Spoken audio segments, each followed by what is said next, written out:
Many Canadians remember the fall of Afghanistan to the Taliban in 2021 amid the withdrawal of Western troops after nearly 2 decades of a presence in that country.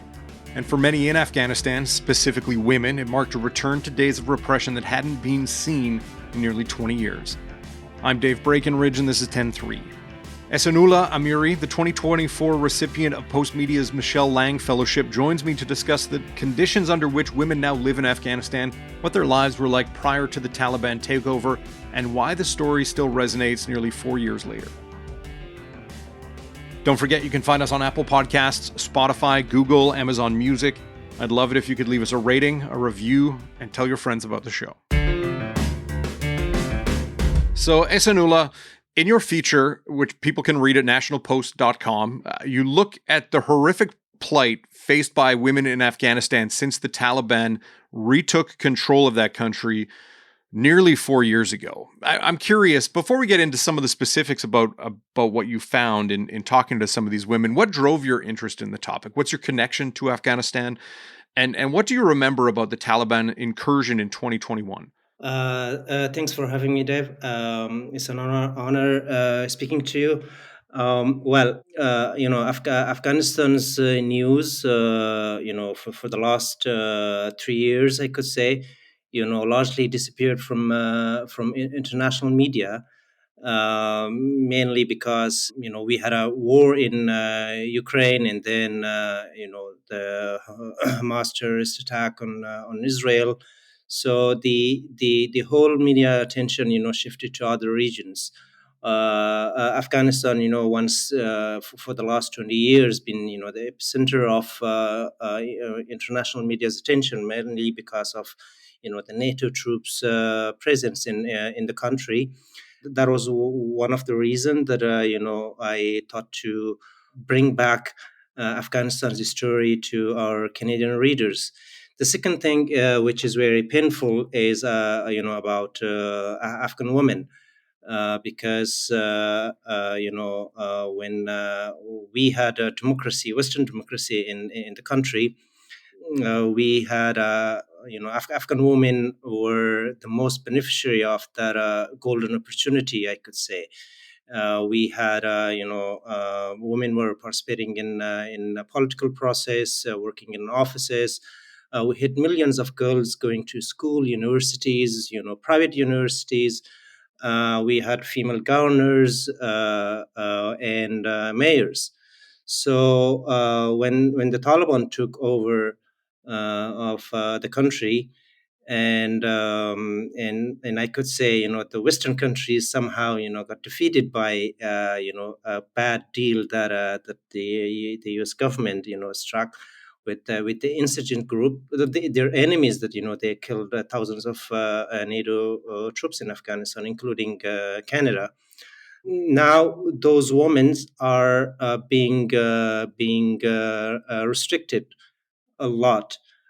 So women are banned from education, from going to university.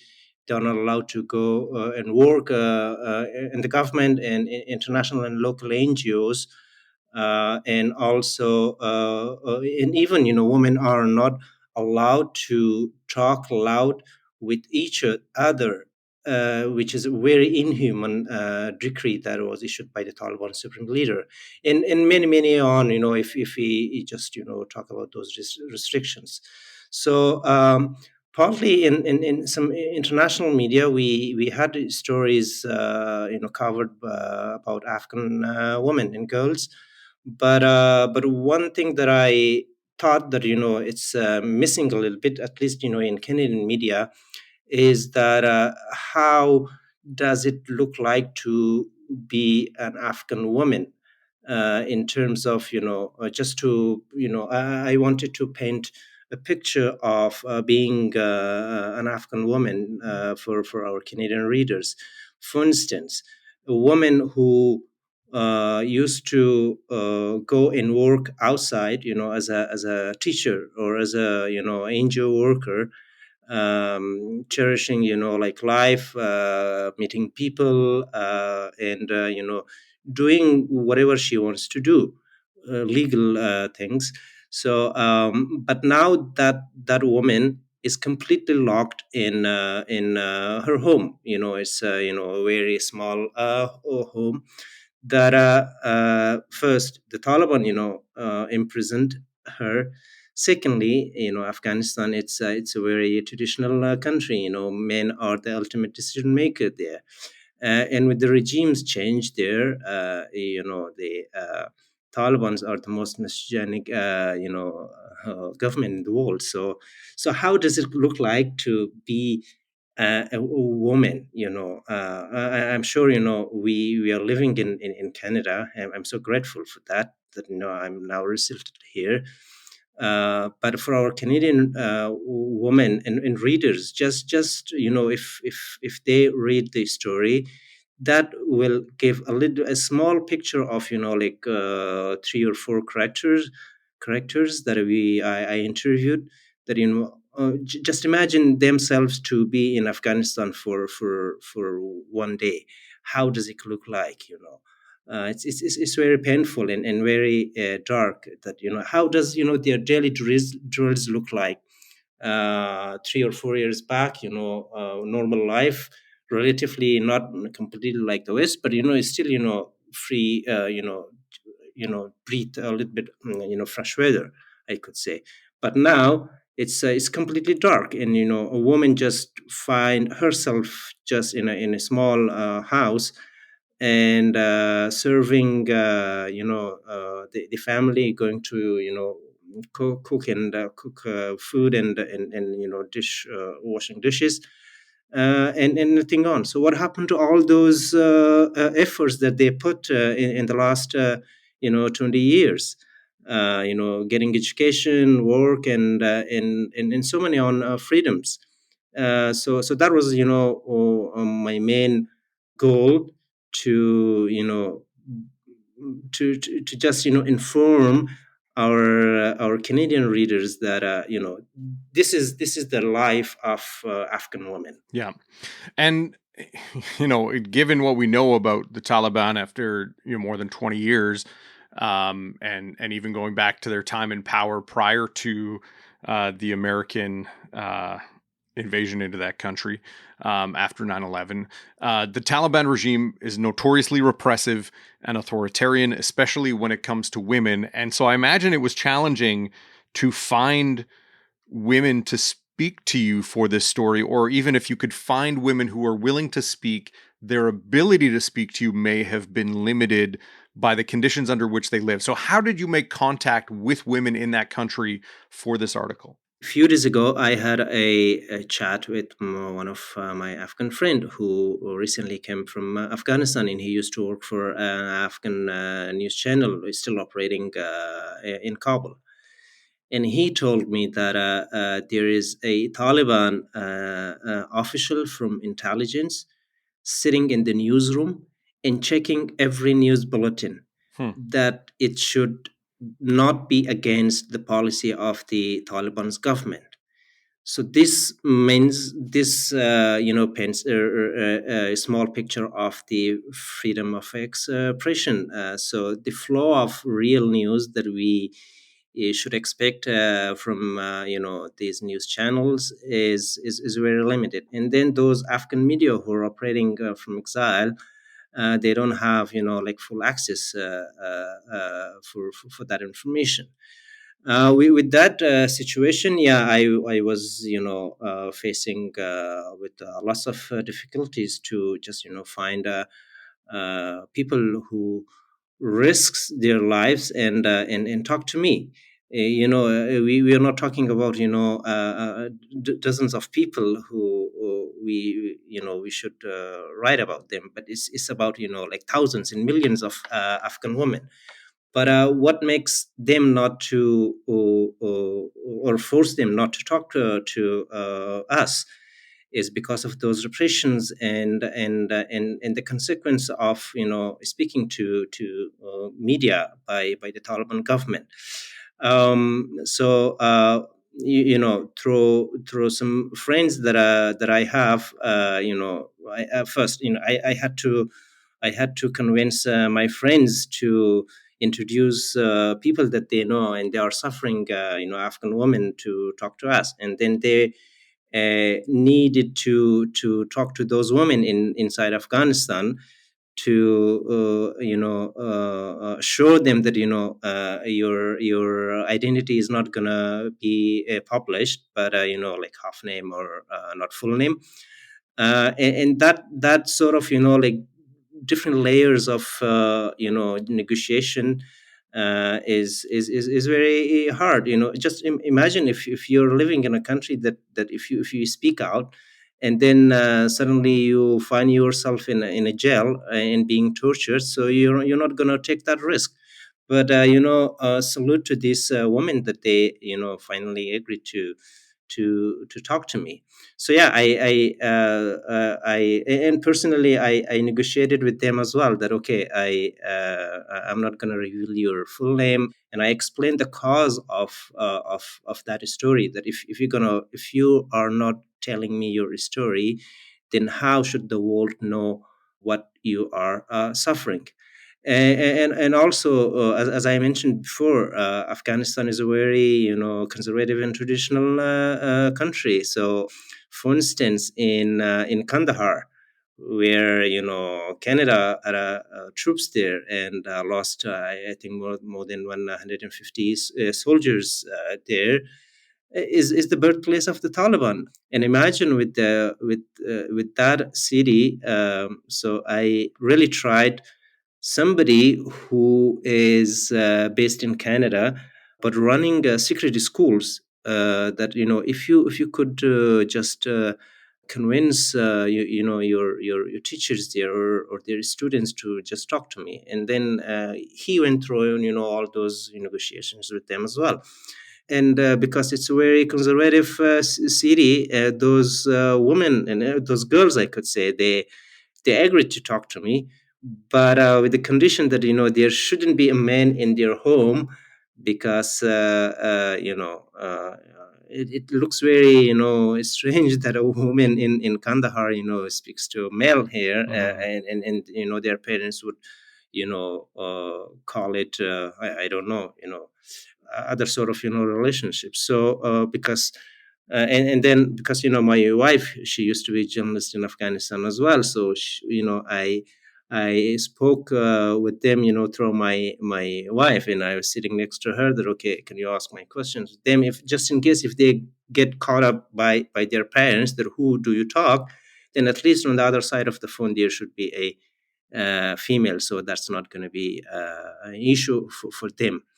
Plus, if the Taliban would get to know that okay, they spoke to foreign media, and I'm sure they will end up into prison, or they're being killed, or badly tortured.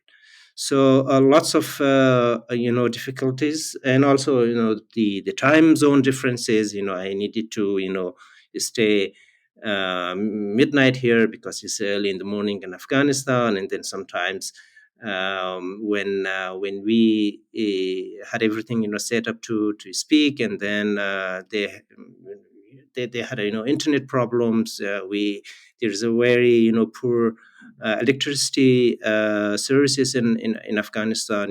Per day I think they have like few hours. Sometimes their phones are not fully charged. Sometimes they don't have better internet. Yeah. We'll be right back.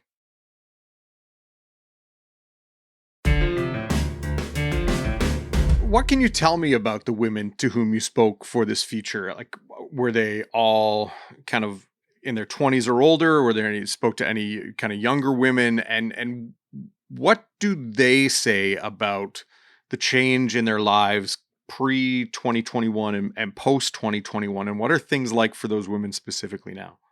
Well, I call them the generation of Western democracy in Afghanistan, because some of them were just a small child when America came to Afghanistan, or some of them just started their schools under the previous Taliban regime, when their government collapsed and we had international community in Afghanistan. So much of their life flourished when we had democracy in the country. Yeah, I spoke to a woman in northern Afghanistan. I cannot name her city. So she used to work for UNHCR to their one of educational program, and at the same time she was animal activist as well. She was keeping pets and also teaching women for this vocational activities. She got her bachelor's from one of Afghanistan's universities in English literature, and she had a very good life. She was describing her daily activities. Okay, in early in the morning, making breakfast for her family, and then going to work, teaching all these children, and then in the afternoon going to her NGO, educating Afghan women, how to, for instance, how to be a modern beauty parlor, and also encouraging people how to have pets at home. So yeah, and then by August 15th, suddenly everything collapsed. I mean, not only the country collapsed, but the whole life and a future collapsed that day. So she found herself, in a moment that the Taliban, that she once she was a small kid, and was seeing how they are behaving or beating Afghan women. So now she is locked in her home, and whenever she's going out, because she's a very courageous woman. Sometimes she is arguing when she's out with her male guardian, because without she's not allowed. And once she told me that she had an argument with the vice and virtue police of the Taliban, that why are your face is not fully covered, because she has a breathing problem. She was trying to convince the guy, the Taliban police, and because she was arguing with police, the police threatened her that if you're going to continue, we will put you in jail. And after that, they fired in the air just to make her scared. At the end of their conversation, the Taliban really wanted to put her in jail, but her father pleaded a lot, and then they left her alone there. So yeah, and I was speaking to a 15 years old student who was living in Kandahar, and that was very painful to me, because I'm a married man. I have a daughter as well. So whatever I was hearing from her, I was seeing my daughters as well. So I mean, she's very lucky living in Canada now. But imagine that she wanted to become a journalist, and her role model was a very famous news anchor who, I used to work with him for 3 years as well. He was a close friend of mine, and he was killed by the Taliban. They put a bomb in his car, and he was killed just in front of his home. And she wanted to become a journalist, and but that dream crashed, because she is not allowed to go to school and then university. And the only hope that she had was that, okay, if the Taliban would continue to repress Afghan women and Afghans in general, so the people would come out one day, Yeah, she's waiting for one day that a magic would happen, and the Taliban would collapse and go and just leave the country. Are there ways? I mean, I guess the act of even speaking to you is an act of rebellion against society in Afghanistan now and against the regime. But are there other ways for them to push back, or that they're trying to push back against this repressive regime? Well, at the moment, I think they don't have any other option. In the early days of the collapse of the republic, or the US backed Afghan government, we had some protest by Afghan women in the streets of Kabul, demanding their rights.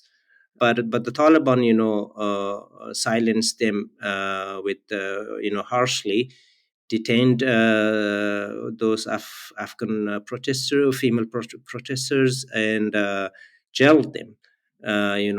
We Some of them, when they were released, they in interviews with Afghan media, they described how they were being tortured and sexually harassed in prison. So with that conditions, the Taliban in the beginning, they silenced all Afghan women.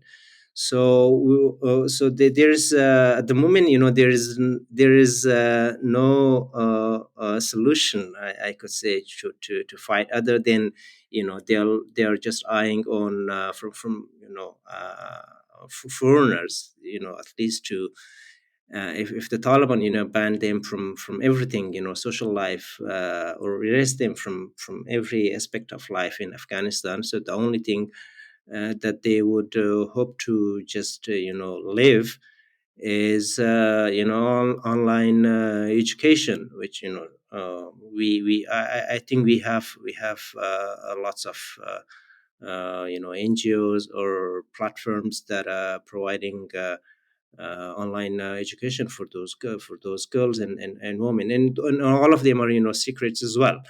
With two of these women that I spoke, they have secret schools, asking these girls, bringing them to their home, and teaching them paintings, maths, and other subjects.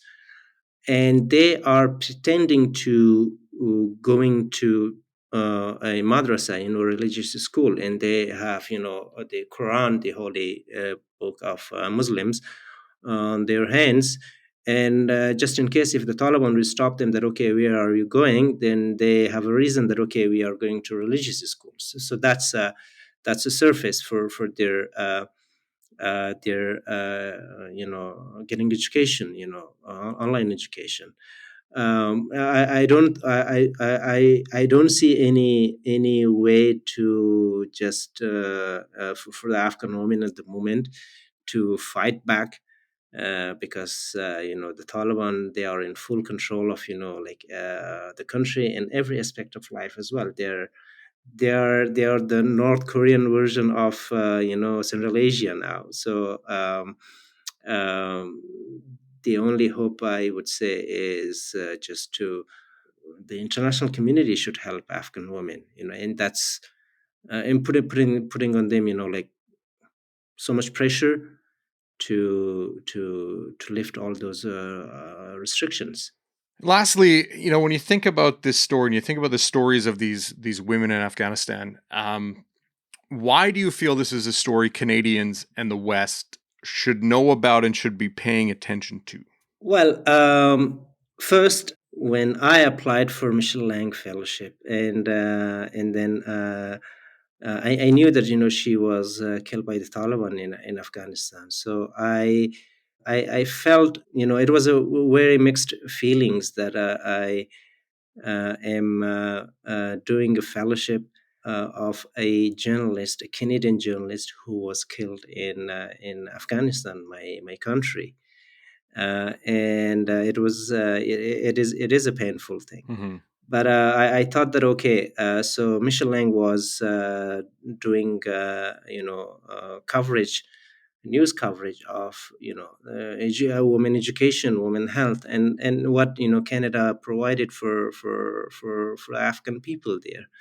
And she lost her life for writing those stories. And I thought that, okay, it's a great opportunity and moment for me to, hard to say continue her work, but at least a reflection of a small reflection of what she wanted to do. So that was, I felt a big responsibility on that. Okay, she was covering Afghan women and education, and why not me? So because it's a fellowship, for her memory. And Canada, as a part of NATO, was one of a major player in Afghanistan. The Canadian government, invested or spent nearly $4 billion in Afghanistan. They lost 158 beautiful lives there, Canadian soldiers, for the sake of bringing democracy and defeating Al Qaeda. I think this is important for our Canadian readers to just understand what is going on in that country that they heavily invested, not only financially, but the lives and soldiers as well. Mm-hmm. What happened to all those sacrifices that they made for bringing freedom of expression, women rights, better education, better health for women, and also lessons learned for the Canadian government as well, that what went wrong there, for their missions in the country. So Afghanistan is not something, it's not any strange name for Canadians. Because for the past at least 20 years, the Canadian government and the Canadians in general, they work hard and spend their efforts and money in that country. So I think it's important for them to know what's going on there, and how does it look like being an Afghan woman there, despite their tremendous help and support that the Canadian government put on Afghan people. Mm-hmm. It's also a lessons learned for Canada, and also to know what's going on the ground. Yeah. No, that's true, and these are stories that I think, given everything going on in the world, that the Canadians perhaps have not been paying attention to the last few years, and I feel it is important. I think the work you were doing on your fellowship also very important for Canadians to see the end result of. Ehsanullah, thank you very much for your time. Thanks for it. 10-3 is produced by Sean Knox. Theme music by Bryce Hall. Thanks to my guest, Ehsanullah Amiri. You can find his full feature at nationalpost.com. I'm Dave Breakenridge. Thanks for listening.